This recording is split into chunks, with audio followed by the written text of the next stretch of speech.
Bueno, bienvenidos entonces a un nuevo espacio del podcast de Innovation Land Summit 2025.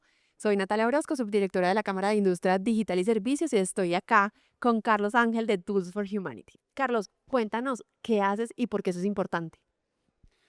Básicamente nosotros nos dedicamos a emitir pruebas de humanidad.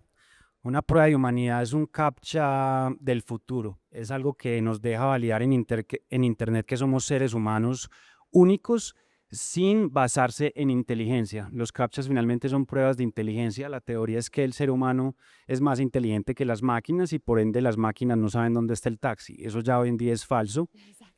Entonces vemos que la única manera de hacer pruebas de humanidad fidedignas es la biometría.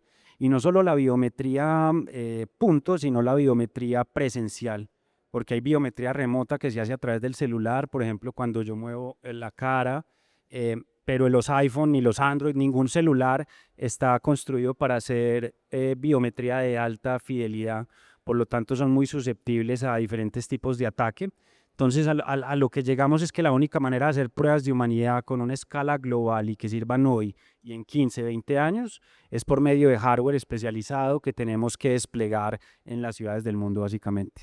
Buenísimo. Hace un momentico en la tarima principal del evento nos compartías diferentes tipos de validación y eso. Cuéntanos acá un poquitico de cuáles son las validaciones que existen y por qué no son tan fieles a la propuesta que tiene Tools for Humanity. Sí, esa es muy buena pregunta porque cuando empezamos, lo que quería la empresa es hacer pruebas de humanidad. No sabíamos todavía por qué medio. Estábamos muy agnósticos, éramos muy agnósticos en cuanto al mecanismo para emitir pruebas de humanidad.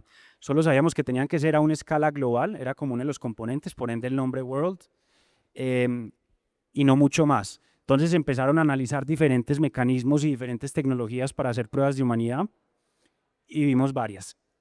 CAPTCHA, primero que todo, que es una prueba de inteligencia, digamos, sucia, que se hizo simplemente para de alguna manera frenar a los bots en Internet previo a la revolución de la inteligencia artificial. Hoy en día es totalmente anacronístico un CAPTCHA. Segundo, KYC, que es por medio de documentos. Por medio de documentos, validar si es un ser humano real.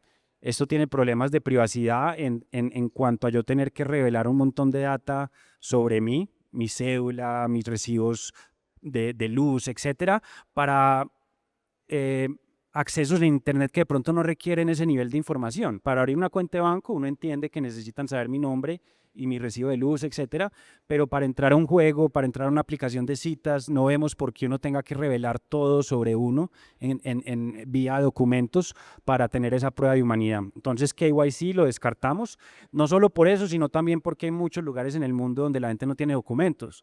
Aquí en Colombia tenemos la cédula, medio funciona, obviamente tiene muchos problemas en cuanto a vulnerabilidades, pero hay lugares en el mundo donde literalmente no tienen una capa de identidad pública o documentos, entonces eh, no nos servía este tema de escala global, entonces descartamos KYC.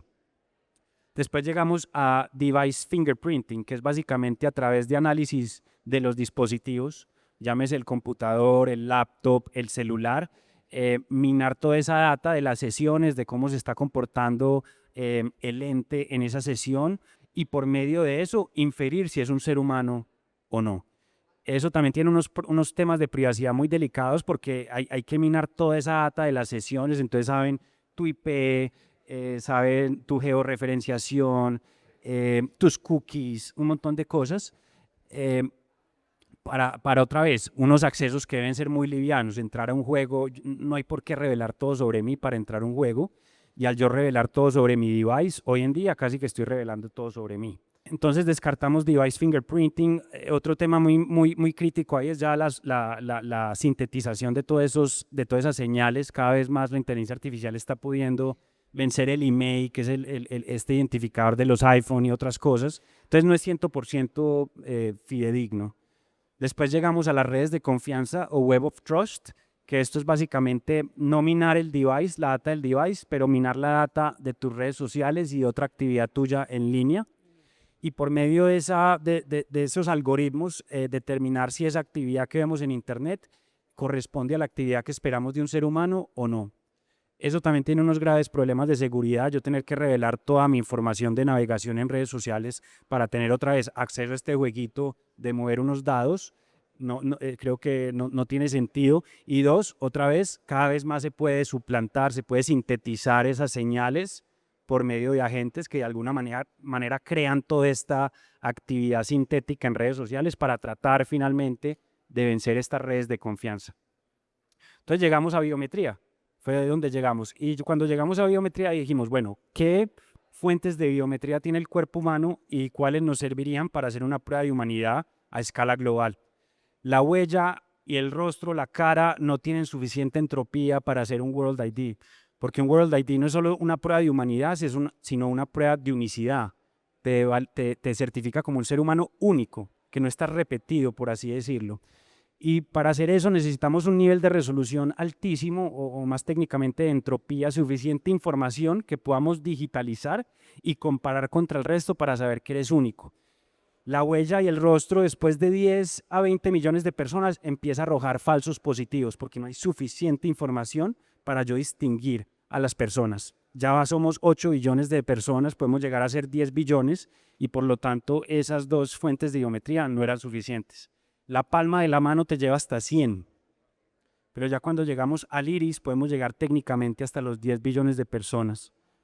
La otra fuente de biometría que te permitiría técnicamente o teóricamente hacer una prueba de humanidad global es el ADN, pero eso crea unos graves problemas porque en vez de tener unas orbs, tendría que tener unas personas sacando sangre ahí, ¿no? Entonces, eso sería un tema operacional muy complicado, además que el ADN revela mucha data sobre ti que yo no necesito para emitir una prueba de humanidad. Entonces, después de todo ese análisis que duró 2 años, llegamos a hardware especializado, físico, presencial, con lectura de iris para generar esa prueba de humanidad de ser humano único.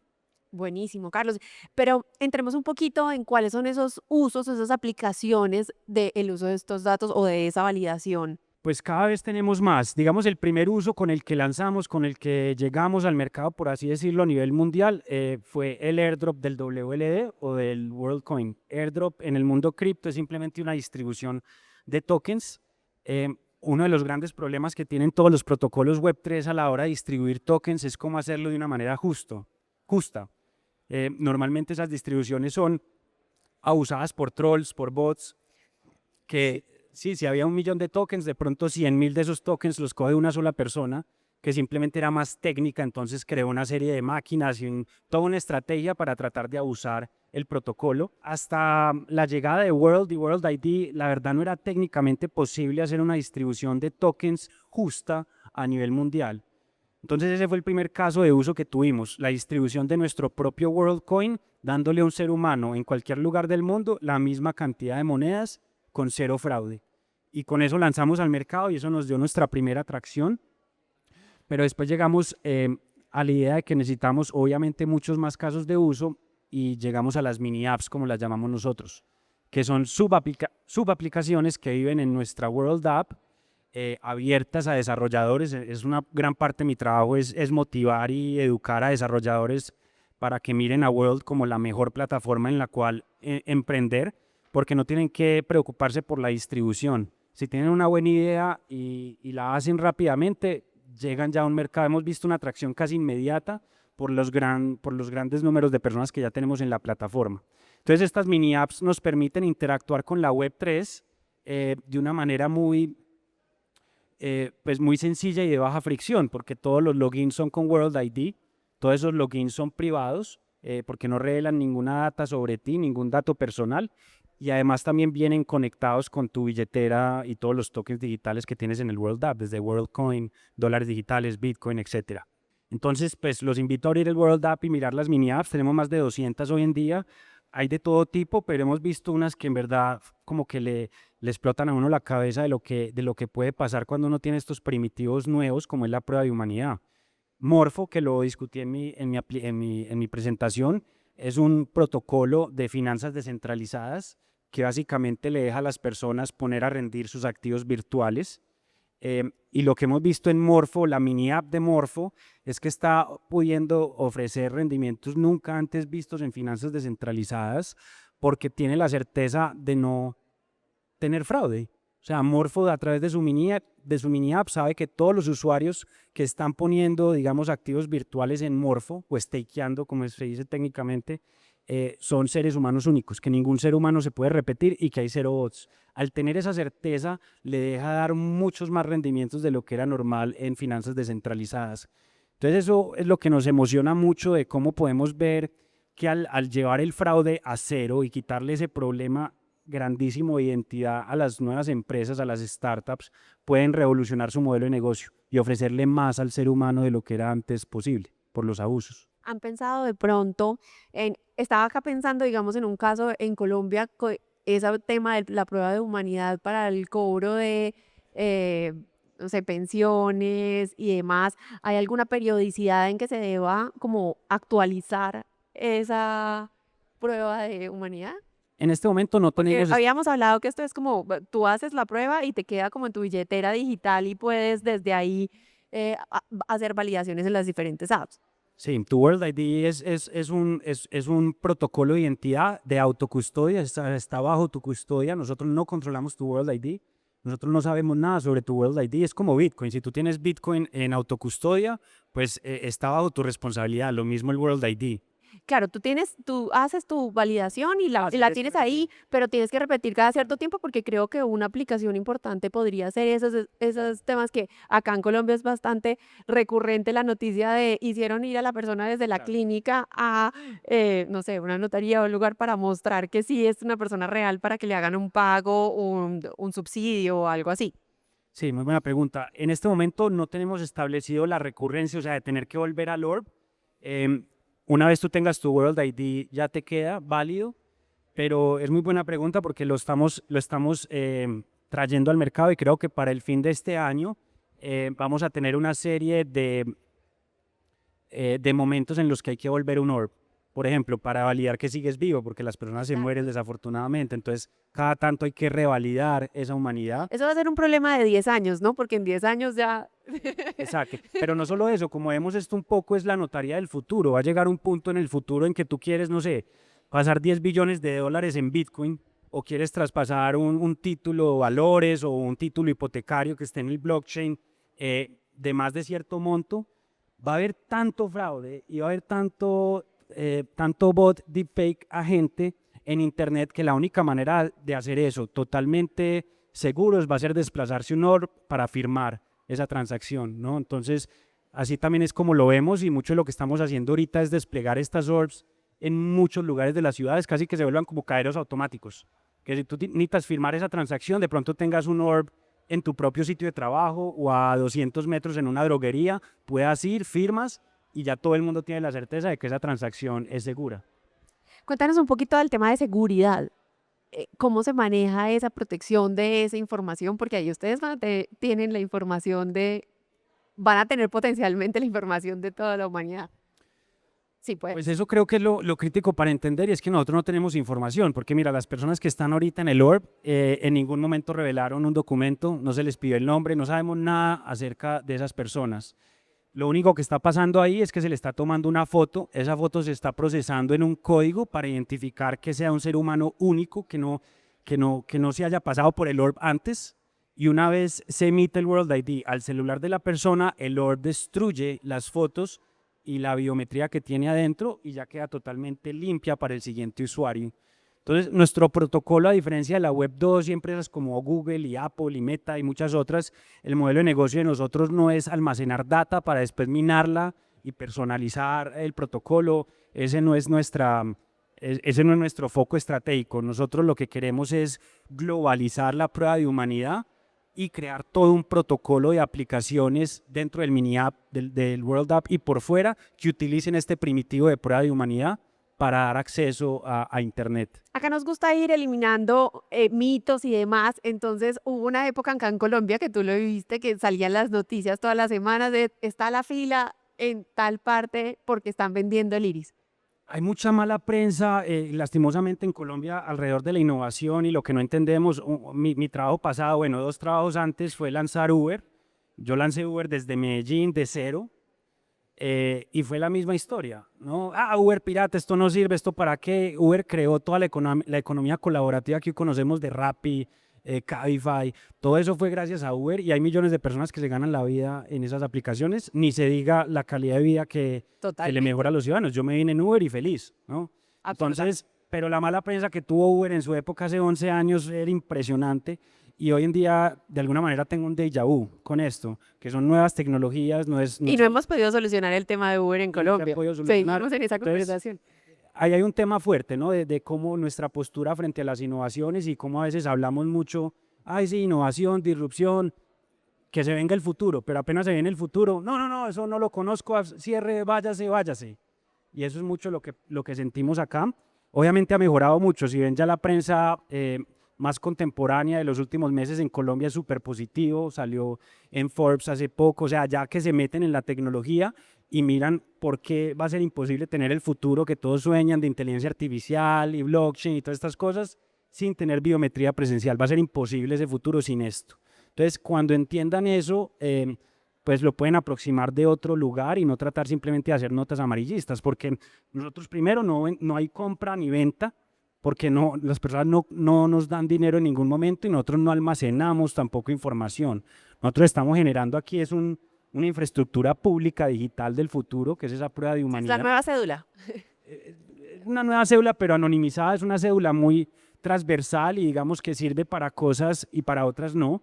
Pronto para abrir una cuenta de banco no se va a poder simplemente con una prueba de humanidad, pero para una gran cantidad de cosas en Internet, tanto Web 2 como Web 3, con yo probar que soy un ser humano y que soy un ser humano único es suficiente para yo acceder a esa aplicación o a ese sistema, ¿no? Creo que también hay un tema muy, muy particular, no solo en Colombia, esto no es solo Colombia, pero lo he vivido acá pues en carne y hueso, que es que el cripto y el blockchain de alguna manera,